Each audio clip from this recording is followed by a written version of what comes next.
سے پہلے آپ ذرا یہ ویڈیو سماعت کر لیں، پھر انشاءاللہ اس کے بعد میں انشاءاللہ یہ تفسیر جلالین اور یہ میرے پاس اختصاراً یہ صحیح بخاری شریف یہ انشاءاللہ میں اختصاراً پیش کروں گا۔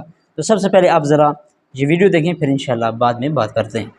کوئی بھی ان سے تمام کے تمام متفقہ طور پر ذکر کرتے ہیں اس آیت میں مراد وسیلے سے اشخاص نہیں ہے، ایمان قبل صالح ہے جو قرآن ذکر کر رہا ہے، اس لیے کہ سیاق و سباق بھی اس پر دلالت کر رہا ہے، قرآن کا جو ایک مزاج ہے اس سے بھی یہی استدلال بنتا ہے، اور یہ اتنا محکم استدلال ہے کہ اگر اس آیت میں وسیلے سے مراد ایمان قبل صالح مراد نہ لیا جائے بلکہ اشخاص مراد لے لیا جائے تو یہ تفسیر نہیں بلکہ قرآن کی تحریف بنتی ہے، تفسیر نہیں بلکہ قرآن کی تحریف بنتی ہے۔ جناب آپ نے یہ ویڈیو سماعت کی ہے، اور یہ ہم نے جب ویڈیو دیکھی تو ہمیں بڑا افسوس ہوا ہے کہ بندہ اپنے آپ کو مفتی کہتا ہے، اور لیکن وہ ان کا اپنا ایک منہج ہے۔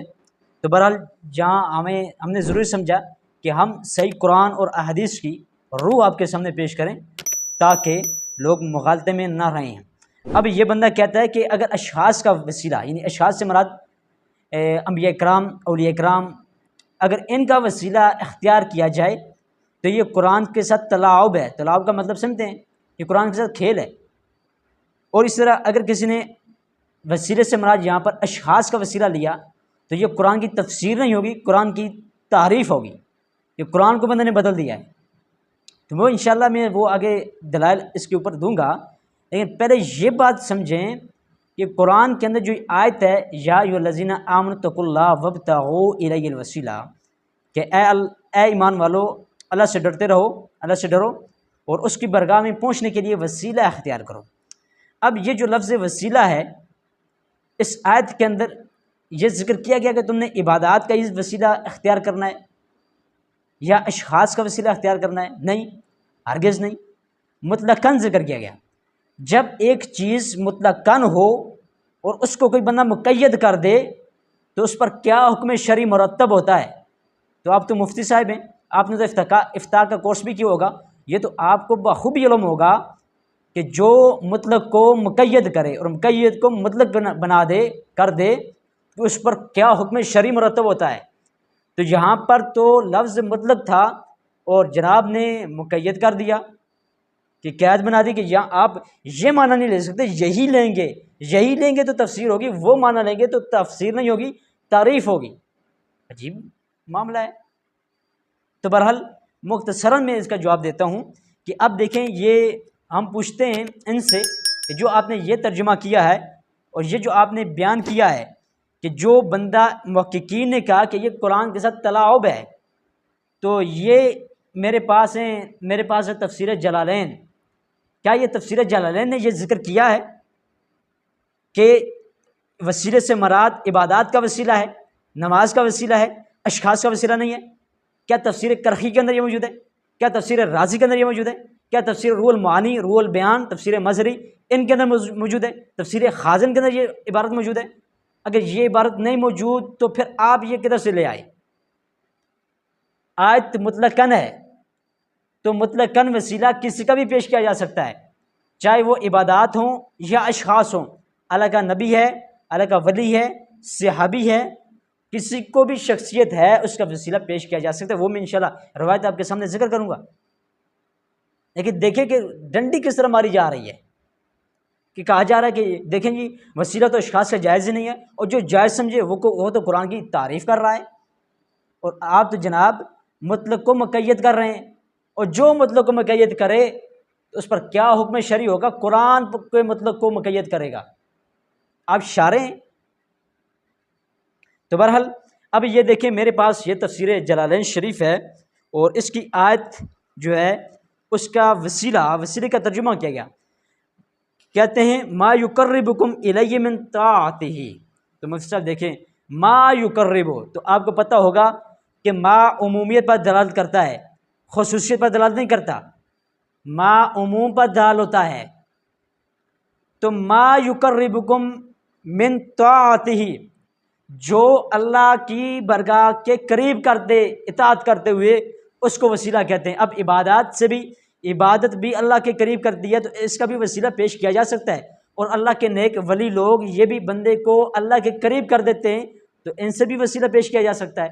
اور ان کا بھی وسیلہ پیش کرنا درست عمل ہے، اور یہ قرآن نے اس چیز کی وضاحت بیان فرمائی ہے۔ اب یہ کہتے ہیں اشخاص کا وسیلہ پیش کرنا درست نہیں ہے، یہ قرآن کی تعریف ہوگی۔ تو یہ میرے پاس ہے صحیح بخاری شریف، تو صحیح بخاری شریف ہے اور اس کی حدیث نمبر 1010 ہے۔ اس کے اندر حضرت عمر بن خطاب رضی اللہ تعالیٰ عنہ کا فرمان علی شان موجود ہے، جو انہوں نے حضرت عباس بن عبد المطلب رضی اللہ تعالیٰ عنہ کے متعلق فرمایا تھا۔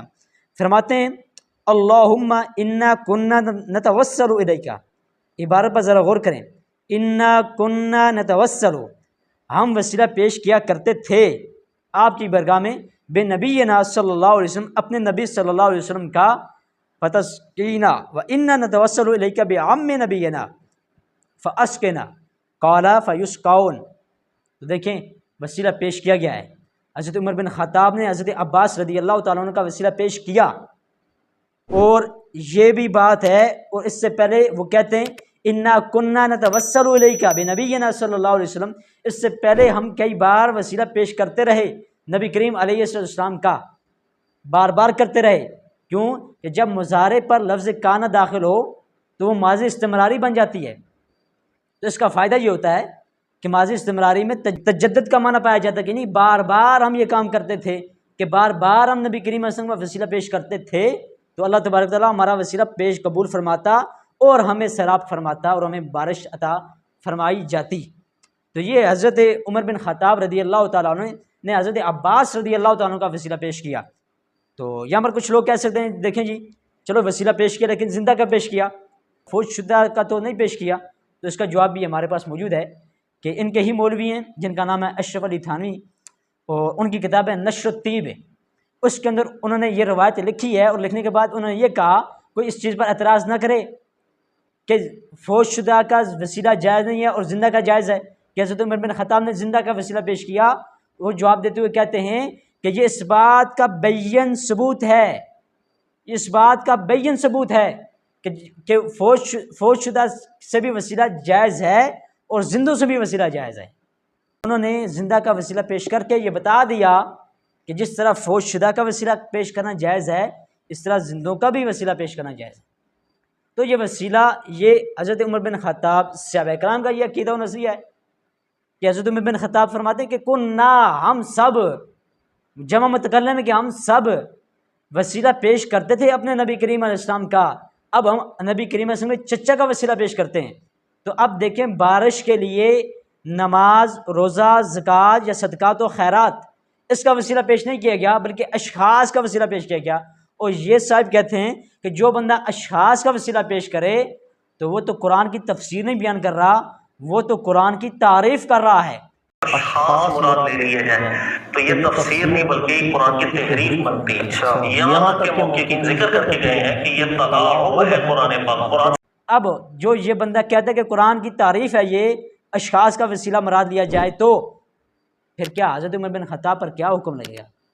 اور جن کا وسیلہ پیش کیا گیا انہوں نے منع بھی نہیں کیا، ان پر کیا حکم لگے گا؟ اور پھر جنہوں نے اس چیز کو روایت کیا ان پر کیا لگے گا؟ اور پھر ان کے ہی اپنے مولوی اشرف علی تھانوی پر کیا حکم لگے گا کہ اس نے بھی کہا کہ اشخاص کا وسیلہ پیش کرنا یہ درست عمل ہے؟ قرآن اس چیز کی وضاحت کر رہا ہے، قرآن نے مطلقاً ذکر کیا۔ تو یہ آپ تفاسیر اٹھا کر دیکھیں تو تفاسیر کے اندر یہ موجود ہے کہ جو بھی چیز اللہ کے قریب کر دے اس کا وسیلہ پیش کرنا درست ہے۔ اب عبادت بھی اللہ کے قریب کرتی ہے، اور اللہ کا نبی، اللہ کا ولی، صحابی یہ بھی بندے کو اللہ کے قریب کر دیتے ہیں۔ تو جب یہ اللہ کے قریب کر دیتے ہیں تو ان کا وسیلہ پیش کرنا درست عمل ہے، اس کے اندر کسی بھی قسم کی کوئی قباحت نہیں ہے۔ قرآن نے کہا یا ایھا الذین آمنوا اتقوا اللہ وابتغوا الیہ الوسیلہ، کہ ایمان والو اللہ سے ڈرو اور اللہ کی برگاہ میں پہنچنے کے لیے وسیلہ اختیار کرو۔ تو وسیلہ عبادات کا بھی پیش کیا جا سکتا ہے اور اشخاص کا بھی پیش کیا جا سکتا ہے۔ یہ جو بندہ ہے اس نے قرآن کے مطلق حکم کو مقید کیا، اور جو مطلق کو مقید کر دے اور مقید کو مطلق کر دے تو اس پر حکم شریعت کیا کہتی ہے، تو یہ صاحبان علم و فضل اس بارے سے بخوبی جانتے ہیں۔ اللہ پاک ہمیں صحیح منہج قرآن سمجھنے کی توفیق عطا فرمائے۔ وآخر دعوانا ان الحمد للہ رب العالمین۔